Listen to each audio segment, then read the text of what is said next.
Hey everybody, this is Doug Mark, president of Learning Zen. I'm here with my guest today, Nick Powills, and Nick is the CEO of Mainland. He's also the chief brand strategist at No Limit Agency and a publisher of the 1851 Project. And Nick is joining us for 5 franchising questions. Nick, thanks for joining us. We appreciate you sharing some of your time. Hey, I love being here. Thanks for having me. Yeah, no, anytime. And I actually, when I first sort of broke into franchising, I very early on kind of hitched my wagon to Nick's via a shared partner of ours, which is Steve Biegelman. And for those of you that have been watching the series, you've seen the Steve interview. But I just mentioned 3 different companies when I was introducing Nick and talking about his roles. Nick, can you tell us about the different brands that you own and run and what each one of them kind of specializes in?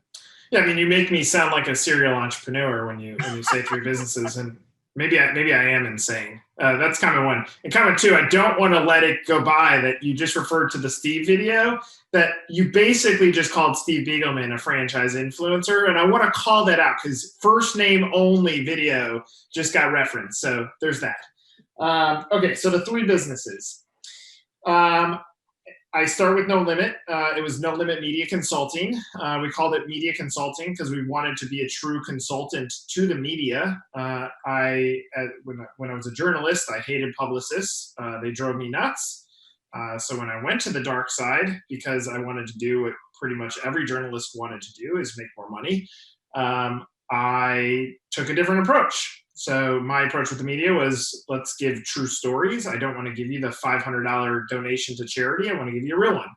So we started off as media consulting and then quickly start realizing that PR is so one-dimensional and we need to be much more than that. So we diversify into No Limit Agency. And that has been good. It's been a great ride.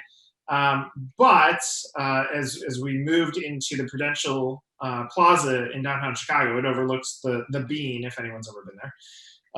It's a big building. We share a basement or lobby with Edelman. So we're in the mix with the biggest businesses in the world. But if I told you could go downstairs in the lobby and I would give you $100 for everyone who could tell you what No Limit Agency was, you would walk back up and I would pay you $0. So it was almost like, what is our brand? What is our brand story? What is our why? How do we get our point of differentiation? Along the way, we created 1851 because another gap in franchising, nobody was delivering content on a daily basis about franchising. There's the entrepreneurs that would commit several stories in the back of the issue every month. Franchise Times, it has its monthly magazine. Franchising World, which is all bylines from IFA. Franchise Update, which is a quarterly publication. So we thought, all right, let's build a content distributor and be a publisher for franchising. So we get that one going. But again, brand confusion. Who are we? So about 2 years ago, we started down the journey of being Mainland. Mainland because the spelling of Mainland, NLA, No Limit Agency, is right in the center of it. So it was a good progression story. And now that turns into our holding business because it doesn't stop at 1851. We actually have State Envy, which is everything the home. And our new publication that's coming hopefully on December 1 is called Room 1903, which is for travel and hospitality. So franchise adjacent on the businesses. But above everything, it's how can I give my staff the tool to be able to say, this is where I work, this is why I work there, this is why it's important, without brand confusion. And then even to the marketplace, people still call us No Limits Agency. They call us No Limit Media. They call what's 1851. So we need to do the same thing that we're advising to other brands too, is clarity of vision and execution. Well, and I've seen you speak and I've seen you lead a lot of different roundtables and things like that, been in the room with you. And I'm always, obviously impressed by anybody who has a strong understanding of franchising as a whole. And I've heard you talk about it a lot. And it sort of doesn't matter what table you're at a round table, you have subject matter expertise about the topic. What was it that first got you interested in franchising? Yeah, I mean, I fell into it. I fell into another agency in Chicago. I showed up for my interview with hoop earrings, a leather jacket, and a red Mustang because I was a rock star journalist. I don't know why they hired me. I wouldn't have hired me. I looked ridiculous, spiked hair. But I fell into franchising. And what's fascinating is I mean, I was literally covering rock stars. I'm backstage at concerts. I'm watching them do all sorts of drugs and alcohol, just like the movies tell you. That is accurate things that are happening. Um, and I love the stories. I mean, these human beings are fascinating to me. When I found the franchising, I had the same experience, and I realized it wasn't the widget that was fascinating. It wasn't a rock star or a franchisee. It was these human interest stories. That there was a beautiful story behind these people. I use this example often, but if you look at Apple versus Sony, and Doug, if I ask you, do you know who Nobutashi is? No. Okay, nobody does. So Nobutashi created the Walkman, the digital camera, and the camcorder. So three of the most important inventions that are allowing us to have this interaction right now. But Sony never lifted Nobutashi as the face of the brand. They were Sony. Yep. Apple takes Steve Jobs, lifts Steve Jobs up as the face of Apple. What's fascinating, they both died in 2011. One leaves the world remarkable, one leaves the world forgotten. And that's still like that example constantly hits me, that the beauty of franchising is, even though there's a brand, there's a logo in front of it, there's amazing human interest stories behind it of human beings that quit their job, invested their life savings into a brand that they have no control over. It is the hardest thing in the world to sell. So me falling into franchising, I fell in love with it because of the complexities, and the how beautiful it is. I mean, it is a beautiful thing when you look at these stories.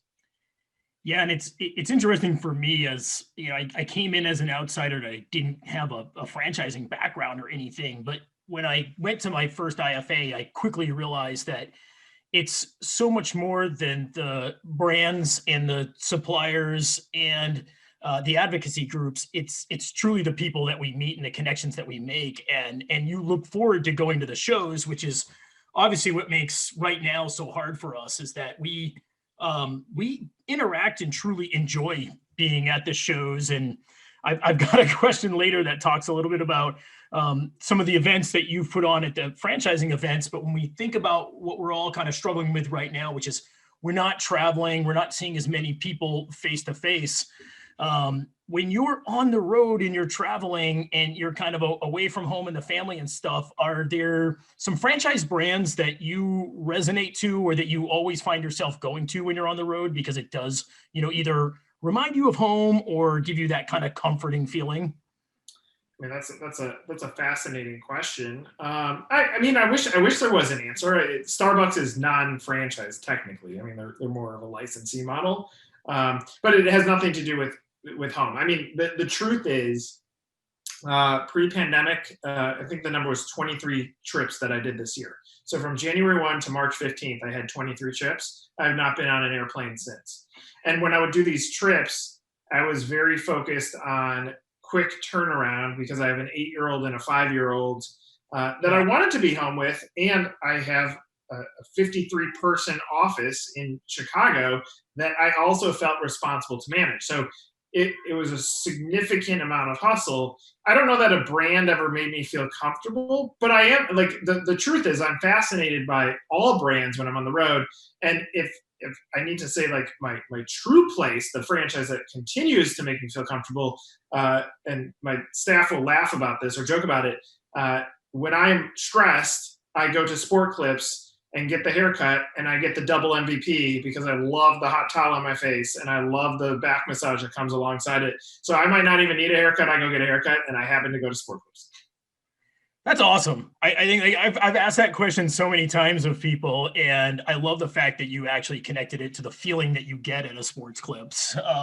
So I know you do a lot of things, with digital marketing, and that we do a lot with online training. So as I'm concocting these things, I'm trying to tie the two together. So if I'm thinking about this, where, like, if a brand were to spend money upfront on training their employees and their franchisees, so we do a lot of operational training for the employees, and then the franchisee training is more leadership training. But do you think that a company investing in training in their employees is actually part of a good marketing strategy? And if so, why? Yeah, I love this question. Let me answer it from personal experience. The truth is, I think a training is only as good as the employee.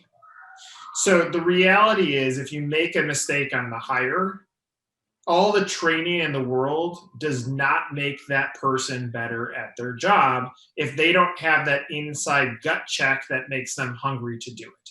So the first part of making training successful, in my opinion, is the hire. And trust me, I've gotten that wrong plenty of times. So I'm not an expert at hiring.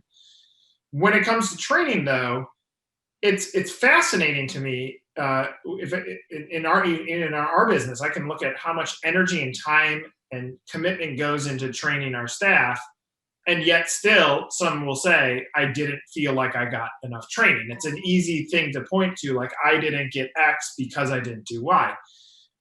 But yeah, I mean, it is vital to the success of a business. Now, in franchising, unfortunately, it's almost like in some brands, training is there to justify the franchise fee. Well, the franchise fee is getting disrupted now because that fee is going to the broker. The broker is telling franchisees they get paid nothing by you to be your coach. That is bullshit. That is not true. That the check goes from you to the franchisor, from franchisor back to that broker. Like, that's how it works. So there's a lot of complexities that are going into this. But the reality is, and this is my opinion, I think this is why franchising is even tough. And maybe this is why the F word even gets associated to franchising. If you or I, we might be bad examples, but let's pretend we're not. If you or I were to buy a franchise, you would be an expert in training and I would be an expert in marketing. And the reality is that us as business owners, we actually know how to do probably every part of it, including taking out the trash.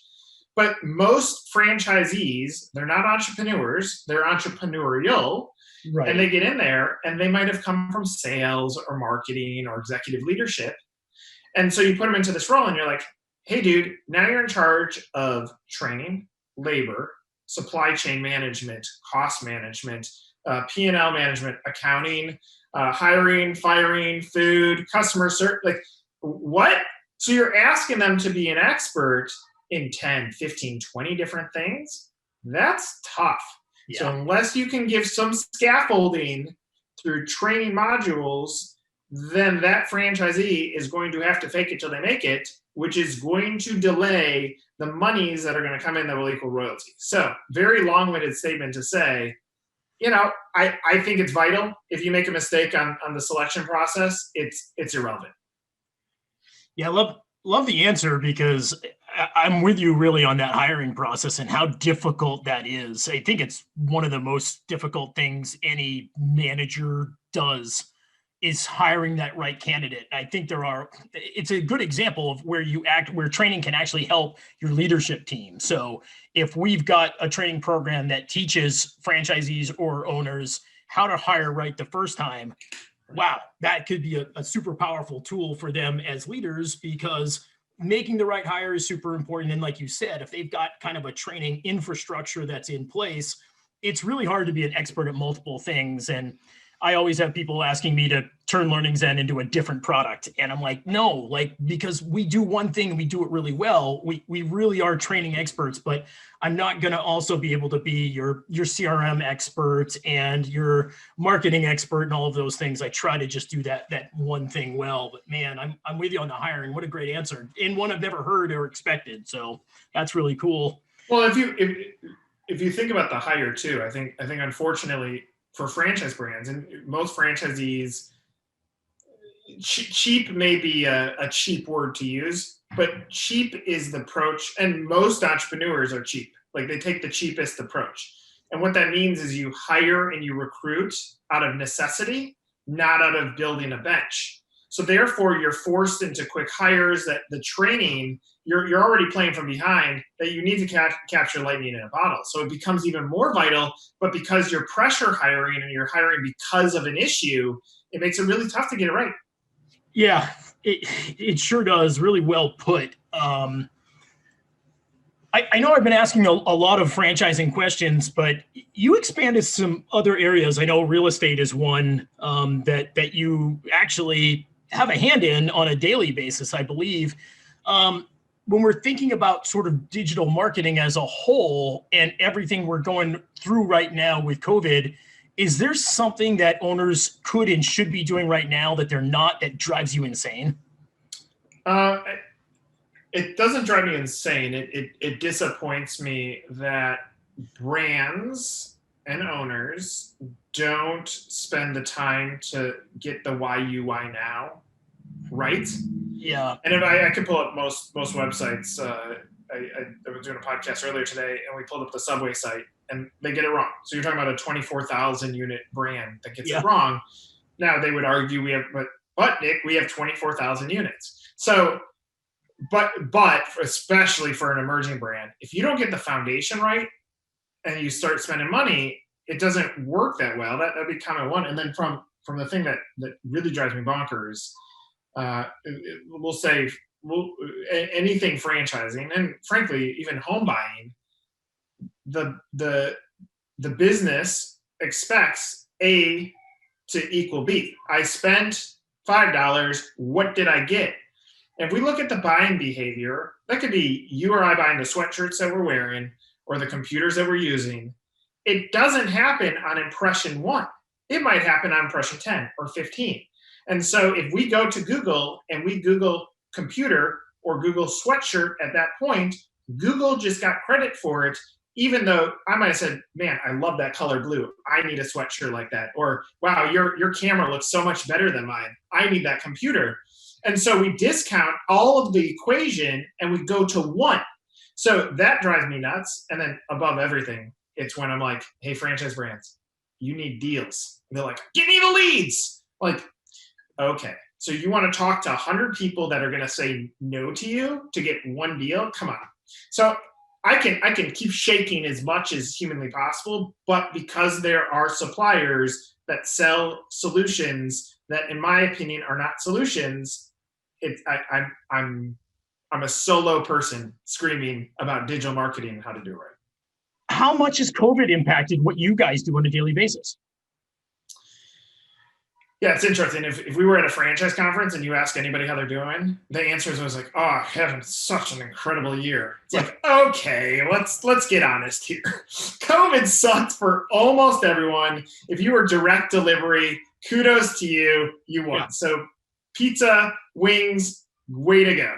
Yeah. Other than that, best of luck. The Wayfarers of the world outside of franchising take off. So look, we got hammered. Yeah. And I saw it coming. I'm in a CEO group and I told them, look, I'm going to lay off non-essential staff. And they're like, already? This was on like March 18th, maybe. I said, yeah, I'm going to get rid of our HR department. I'm going to downsize my business development department. I'm going to hunker down on client services because they're going to need us more than ever. Yeah. And the people in my group were like, I think you're being aggressive. You're going too fast. 2 months later, they're like, oh, I wish I did what you did. And I was like, we have to move fast. We have to downsize. We got to scale down and we got to get ready and brace for impact. And we did. Now, does that make it any easier we lost $2 million in retainers over the course of 2 weeks. Now, the clients didn't necessarily leave us.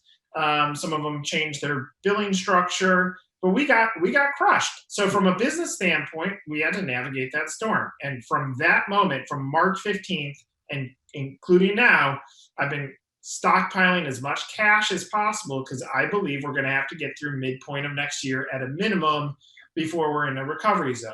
So that impacted us negatively and positively because then we changed our recruiting. We've hired someone in Arizona who's an incredible stud. He's an awesome hire, an awesome person in North Carolina. An awesome person in Dallas. We have someone in Kansas City because I was like, let's get rid of the borders of an office. We don't need it right now.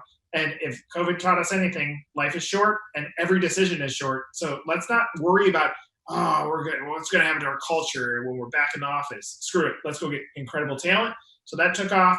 And then we were like, we got to accelerate our story and our delivery. And so like the new mainland site, which is up, it's hellomainland.com.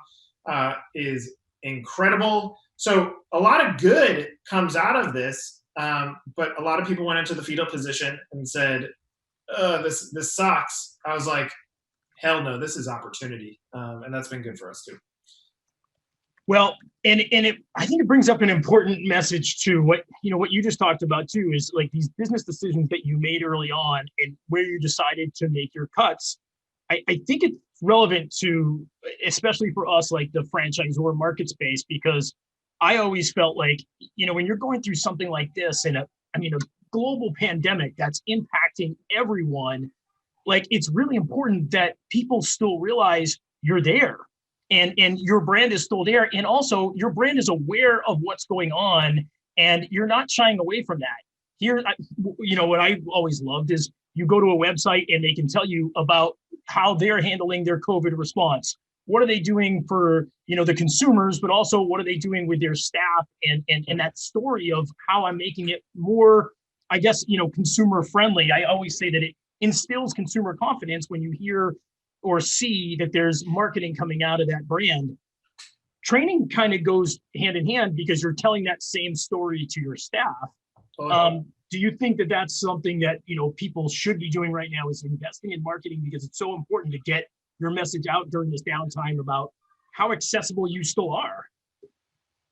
There's a lot of clutter in the marketplace, and to break through, you have to have the right message. So don't market unless you get that done. Okay. I would actually say the other thing you said is even more important, which is investing in training. We're talking about a work from home world. There is technology that's being used on a daily basis, whether that's Zoom. The hires that I've made that I've never met, I've never been able to shake their hands. That's a different world.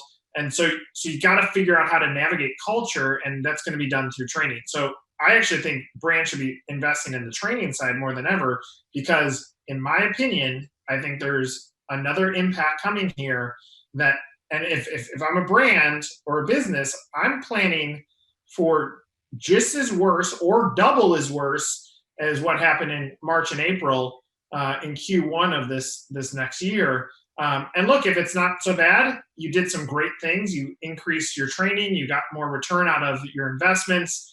And if it is bad, then you're putting your energy towards saying, all right, person one is really good at painting, but now let me teach them how to do drywall.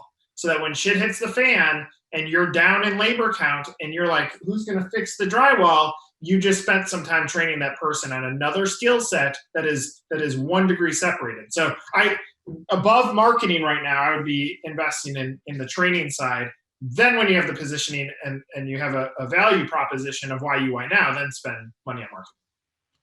Yeah, that's awesome. And I think it's helpful. And I hope it's really relevant to the people who end up watching this video as well. All right, I'm going to shift it into making a couple of really fun questions, or hopefully really fun activities. So I would say for the last maybe 8 years, I've been seeing you at IFA events and other events in franchising, and I often will co-host parties with you guys. Through the years, I think we've had some pretty great parties. I know what my favorite party was that we hosted, but I want to know what yours is and why. Boy. That's a great question.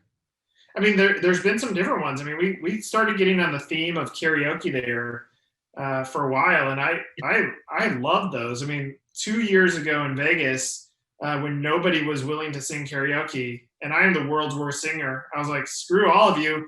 I will sing and make your ears bleed until you get up here and sing.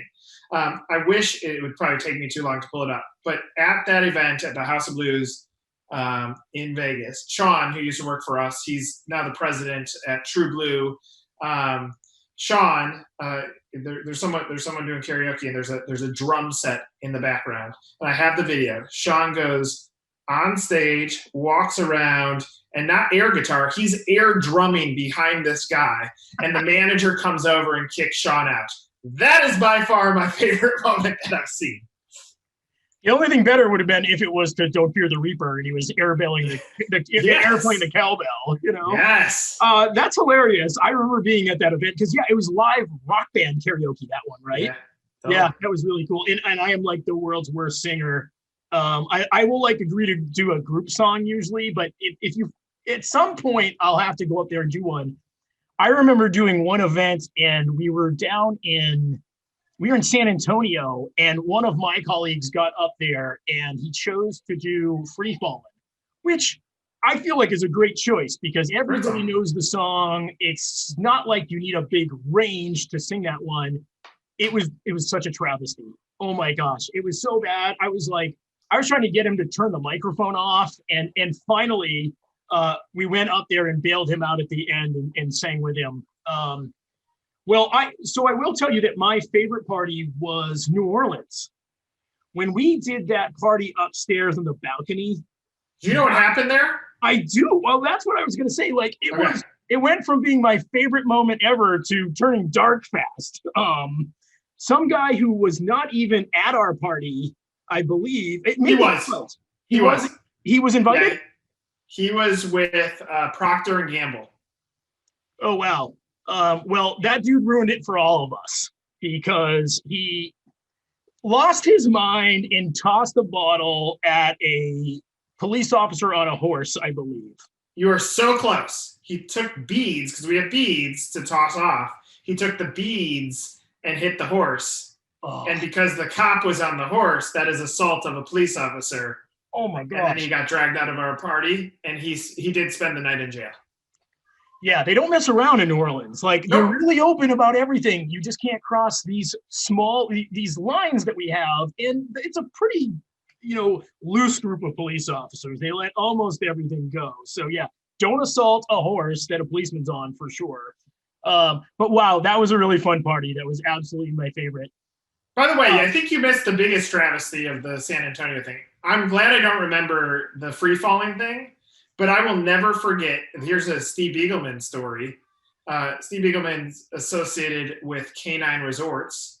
Yes. Canine Resorts, Steve Eagleman, and the private equity fund that invested in Canine Resorts. It is all guys in the khaki pants, the tucked-in shirts, and the blazers. They look identical. All of them singing "Who Let the Dogs Out," which is the most ironic song for Canine Resorts, but all like stiffly singing. My brain, like when I start thinking about it, my brain starts swelling up on how much of a travesty that was. That was, Steve Eagleman and the Parker Brothers. Yeah, that was good stuff. Oh gosh. So here's the part that I've never done before. Right.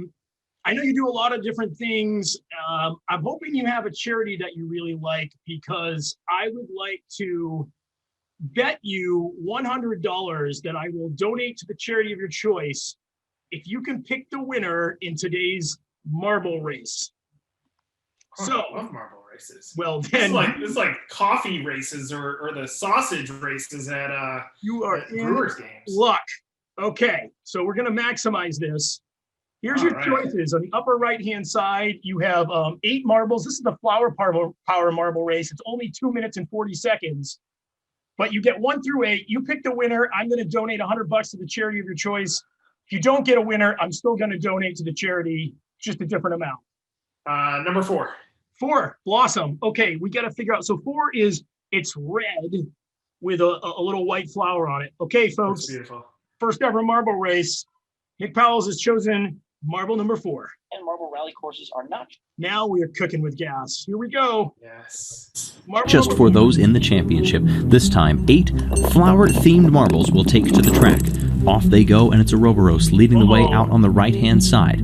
But getting a good push down on the bottom looks like is coming close. In second place, up in the top line, that is Mint Julep. You said pick last, right? From Amazonic, but watch down below as we finally converge back down. It's Jeremy leading the way over Ouroboros. Come on, Red, where are you? Oh, it is then last. Close behind, we have a gap between the top 3.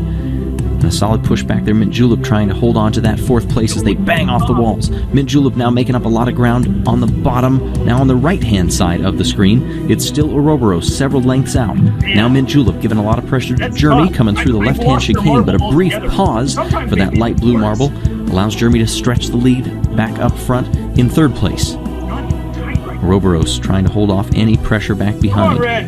That might be Puawahi in 2nd place. They open up onto this slightly wider boulevard, but as you can see, there are obstacles, and it's catching some of them out. Jeremy comes out in 2nd place out of that boulevard. Now Mint Julep close behind.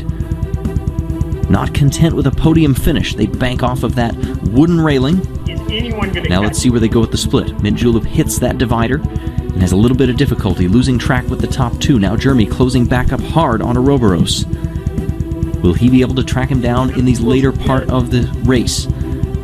Through the right-hander, it opens up, now funneling back down. These top three marbles, the only ones that you see in your view right now. It's really Ouroboros has led this nearly from the get-go. There was a marble just coming off the right-hand side. Look at the pressure that Julep is putting on. Can Mint Julep get by Jeremy? First and third opt for the lower line. Jeremy takes the top side. Where will it work out for him? Ooh, nearly a collision with Mint Julep. Both of the top two are struggling now, bouncing off the walls, and Jeremy's going to take the lead by a large margin. Jeremy has this, and I do not know if he is going to be challenged. Oh, look at this. Look at Ouroboros charging back into the screen. And now Mint Julep gets a little bit of a block from Ouroboros. Charging back into the left-hand side, and he takes the lead. I don't think Jeremy's going to be able to catch him. No, he won't. Ouroboros wins. Mint Julep comes in third, just behind Jeremy, in a good race for these flower-themed marbles. Well, Last. clearly, I should have chose, last maybe as an option. Well, I know you've got a couple of young kids. I was going to say that a buddy of mine got me into these marble races, and there's been more than one night where we're together playing cards on Zoom or something, and we decide to actually bet on marble races. So this is what COVID's brought out of me. Love it. Well, I really appreciate you playing. What's the charity of your choice? Because I still want to make a donation on behalf of you. I think keep it franchise specific. Go ahead and give it to VetFran. VetFran, okay. I'm gonna write that down real quick. All right. Nick, that was awesome. I really appreciate you coming on with us. I for one, really appreciate you. I met you early on, and you've been obviously extremely kind to our group and welcoming, and really franchising has been as a whole. I hope we get to continue to put on events together and continue to see both of our brands, grow successfully as we help others grow their brands and their passion. So thanks for coming. 2021 or 2022? 2022, maybe. Is that the next time we're going to see each other in person? We'll see. Yeah. Right. Well, hey, for people that want to get in touch with you, could you real quickly just kind of tell them how to get in touch with you and your web addresses and stuff? I'm the only Nick Powills in the world. There's only one of me. So you search for Nick Powills, you'll spell it wrong, and you'll still find me. But if you go to 1851franchise.com, it's a great site where you can see tons of content of what's going on in franchising. All right. There we have it. There's my guest today, Nick Powills. Thank you very much for coming on the show. Remember to subscribe or follow. We've got the Facebook pages up and the LinkedIn page as well. And we're on Twitter. And really, we just appreciate all the support we've gotten. Thanks so much for following us. Nick, have an awesome day. You too, dude. All right. Thank you.